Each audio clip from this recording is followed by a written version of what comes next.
20th February 2017, at Mount Macedon Regional Park, a bushland area in Victoria, more than 60 kilometres from central Melbourne, a group of gardeners were carrying out work in the Mount Macedon Regional Park area, and during that work, they discovered the body of a woman lying beneath a log in the scrub. They immediately called police, and when police arrived, the area was sealed off. After the identification process, the victim's identity was confirmed. It was Karen Ristevski, a woman who had been reported missing almost 8 months earlier from the family home in Avondale Heights, Melbourne. A missing woman whose 8-month search had turned up nothing, while her husband had repeatedly appeared in front of television cameras, crying, appealing to the public for help, and saying he did not know where his wife had gone. So who was the offender, and what was the true motive behind this case? Why did the offender do this to the victim? And why did the offender take Karen's body to that location? Welcome to Crime Files O, the channel covering real Australian criminal cases. If this is your first time visiting the channel, hit subscribe so you don't miss future videos. A quick like from you helps stories like Karen's reach more people. All content on this channel is based on court records and verified news sources. We tell these stories so those who have been lost are not forgotten, and so the community can better understand what is happening around us. Thank you for liking this video. And now, let's get into Karen Ristevski's story. The morning of 30th of June, 2016, a day after Karen was last seen, her husband, Boris Ristevski, 52, called police to report that his wife, Karen Ristevski, 47, had not come home since the day before, and there had still been no word from her. Boris explained. On the morning of 29 June, the two of them had argued about money. Karen left to clear her head, and since then, she had not returned home. Police took the report and began treating it as an ordinary missing persons case. Nothing at that point suggested it was a criminal matter. But one detail immediately stood out. Karen had left without her phone, without her wallet, without any personal belongings at all. To those who knew Karen, this was completely out of character for her. A woman leaving after an argument, but without her phone, without money. What did that say? Police recorded the information and began deploying a search. Boris Ristevski appeared before the media, speaking of his worry of wanting his wife to come home safe. His image drew sympathy from the public, but while everyone was praying for Karen, the real investigation had only just begun. Over the following weeks and months, the search for Karen Ristevski was carried out widely across Melbourne and surrounding areas. Victoria Police appealed to the public for any information about her whereabouts. They were particularly interested in security camera and dashcam footage in the Avondale Heights area and surrounding routes on 29 June 2016. Search teams combed numerous areas around Melbourne. Police stopped vehicles on main roads, asking residents about anything they may have seen or heard. Karen's family, including her brother, Stephen Williams, and other relatives, took an active role and repeatedly appealed to the media. They described Karen as someone who would never leave without telling anyone, and they believed something was wrong. Boris Ristevski continued to appear publicly during this period. He maintained the image of a grieving husband awaiting news of his wife, appearing on camera, appealing to anyone with information about Karen to contact police. But behind those appeals, police were quietly noting inconsistencies in his account and beginning to collect security camera footage from the area. Month after month, no trace of Karen was found. The search stretched on for almost 8 months in silence and hopelessness. 20 February 2017, almost 8 months after Karen Ristevski was reported missing, a group of gardeners were carrying out work in the Mount Macedon Regional Park area, a bushland park in Victoria, more than 60 kilometres from the Ristevski family home in Avondale Heights. While working, they discovered the body of a woman lying beneath a log in the scrub, in a hidden spot, not easily visible from the park's walking paths. They immediately stopped and called police. When Victoria Police arrived, the area was sealed off straight away. After the identification process, the body was confirmed to be Karen Ristevski. The condition of the body indicated she had been there for a long period of time, consistent with the almost 8 months since she went missing. The search had officially come to an end, and a murder investigation had begun. Immediately after confirming the victim's identity, Victoria Police sealed off the entire area around where the body was found at Mount Macedon Regional Park. The crime scene examination team worked meticulously, documenting the exact position of the body, the surrounding terrain, and any trace that could be connected to the case. The body's location, beneath a log in the scrub, was not somewhere someone would stumble upon by chance. This was a hidden spot, far from the walking trails and difficult to access, suggesting whoever brought the body there knew the location well and did so deliberately. The distance of more than 60 kilometers between the Ristevski family home in Avondale Heights and where the body was found raised the first central question: who had taken Karen there, by what means, and at what time? To answer that question, police began widening the investigation, looking into individuals connected to Karen, analyzing security camera footage along the routes between Avondale Heights and Mount Macedon, and collecting phone data from those involved.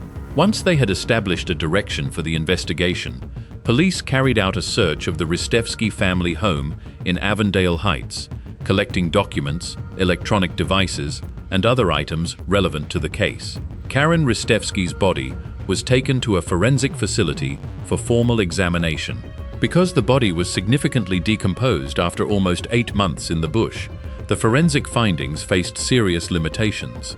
The exact cause of death could not be determined. The exact time of death could not be determined. No weapon was found.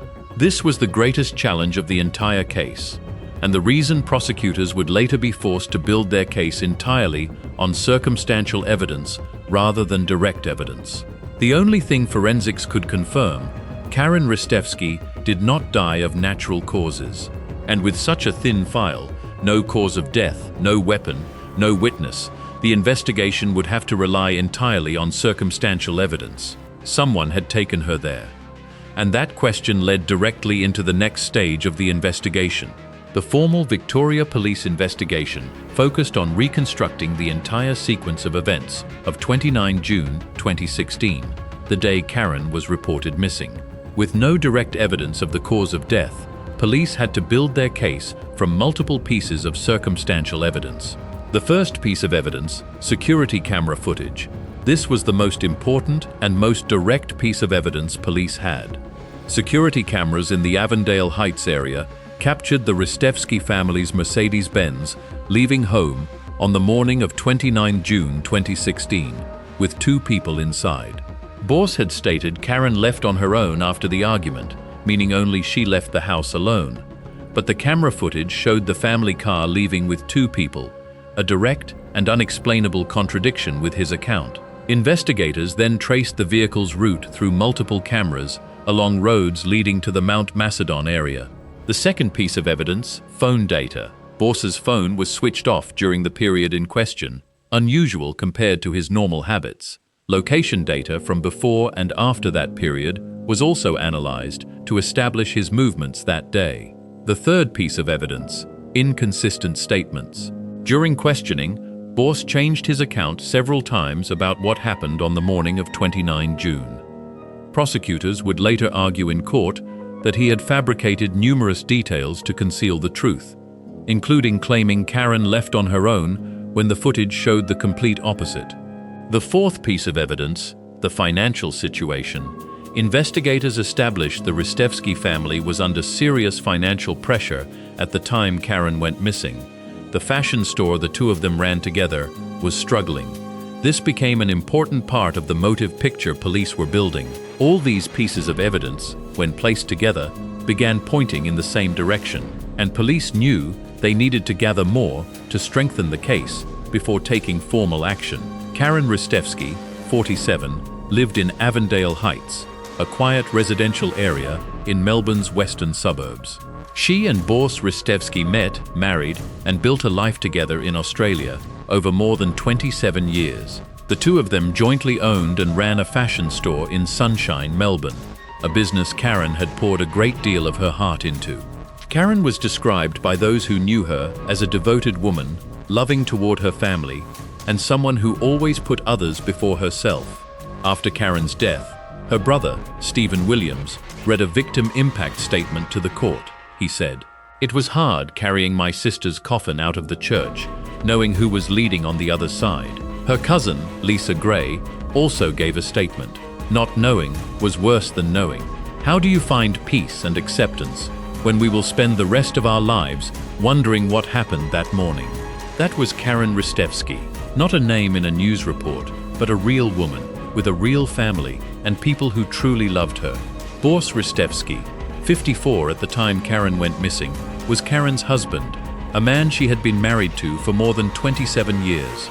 The two of them ran the fashion store in Sunshine together. They lived in the house in Avondale Heights and were described by neighbors as an ordinary, unremarkable family. When Karen was reported missing, Boris appeared publicly as a worried, grieving husband. His televised appeals to find his wife drew sympathy from many people. No one knew that police were quietly analyzing every statement he made, searching for inconsistencies in the story he was trying to build. Boris Ristevski had no prior convictions, no recorded history of violence, and for almost 3 years he maintained his innocence with unwavering consistency, until he could no longer keep it up. According to Boris's account, on the morning of 29 June 2016, the couple argued about money. That was the reason he gave to explain why Karen left. But what Boris would never explain, and never did explain, was why everything ended the way it did. Why her body was found in dense bushland, beneath a log, in a place so far away. What truly happened inside that house, however simple it may have been, only one person could ever answer. But that person chose silence. December 2017, more than 10 months after Karen's body was found, and more than a year and a half after she went missing. Victoria Police formally arrested Boris Ristevski and charged him with murder. Boris denied it completely. He pleaded not guilty and prepared for a formal trial, one scheduled to take place in early 2019. Over the following year after his arrest, Boris continued to maintain he had no involvement in Karen's death.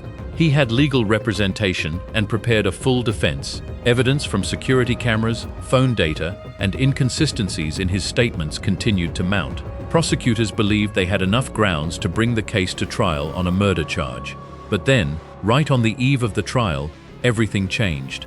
March 2019, just before the formal murder trial was due to begin, Boris Ristevski suddenly pleaded guilty to manslaughter.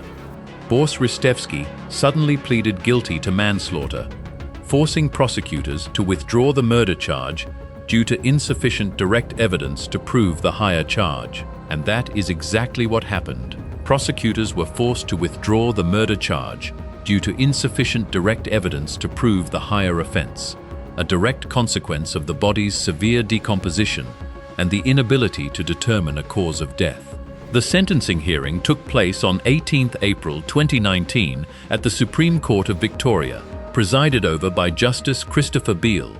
In his sentencing remarks, Justice Beale clearly described what he believed had happened. Within a matter of hours of Karen leaving for work, you killed your wife, transported her body, and embarked upon a path of deception that you pursued for almost 3 years. The judge also spoke plainly about Boris's lack of genuine remorse. You have not disclosed why or how you killed your wife. You may have left the path of deception, but you have not yet embarked upon the path of nobility consistent with genuine remorse. One quote. In the courtroom, Karen's family listened in silence. They had waited almost 3 years for this, but what they heard was not the answer they needed. On 18 April 2019, Justice Christopher Beale handed down his sentence at the Supreme Court of Victoria. Boris Ristevski was sentenced to 9 years in prison, with a non-parole period of 6 years. The judge made clear, had Boris not pleaded guilty, the sentence would have been 10 years, with parole after 7. The discount for his guilty plea was smaller than usual, because Boris had only pleaded guilty at the last minute after almost 3 years of denial. The judge called it rank deceit, and found that deception had only ended a few weeks before the trial was due to begin. Boris had also already served 491 days in pre-sentence custody, which was counted toward his total sentence. Karen's family listened to the sentence in silence, carrying grief and a question they knew would never be answered. How do you find peace when we will spend the rest of our lives wondering what happened that morning? And Boris Ristevski, the only person who could ever answer that question, remained silent. Boris Ristevski pleaded guilty to manslaughter, not murder.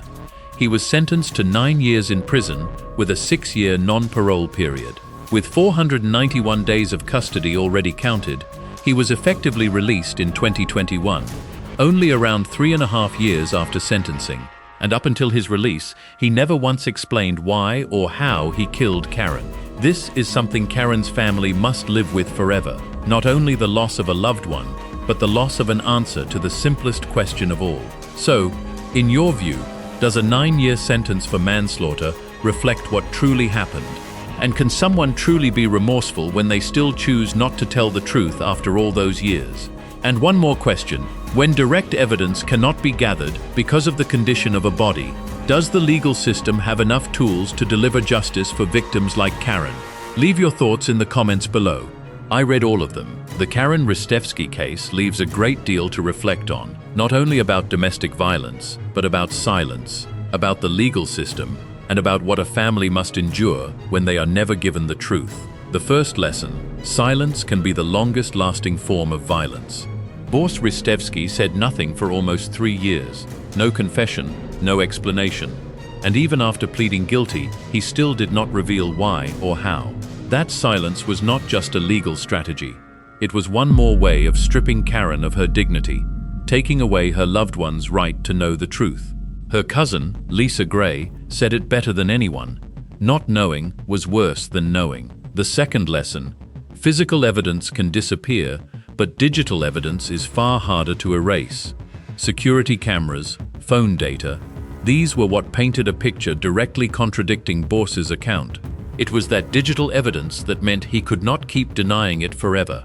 This is a lesson for both the system and the community. In the modern world, it is very difficult to erase every trace, and that is slowly helping deliver justice in many cases that once seemed unsolvable. The third lesson: financial pressure within a marriage needs to be taken more seriously. This case had no recorded history of violence, no restraining order, no prior warning signs. The only thing known was that the family was facing serious financial difficulty, and that was the backdrop to the day Karen disappeared. This is not a lesson to blame anyone. It is a reminder that stress, whether financial, work-related, or marital, can escalate in directions no one expects. And when someone around you is under significant strain within a relationship, sometimes the right question at the right time can make all the difference. Karen Ristevski died at the age of 47, and the question she and her family deserved, answered still remains, without resolution. Crime Files O produces this content for the purpose of informing and educating the community. We condemn all forms of violence. All information presented is based on court records and verified news sources.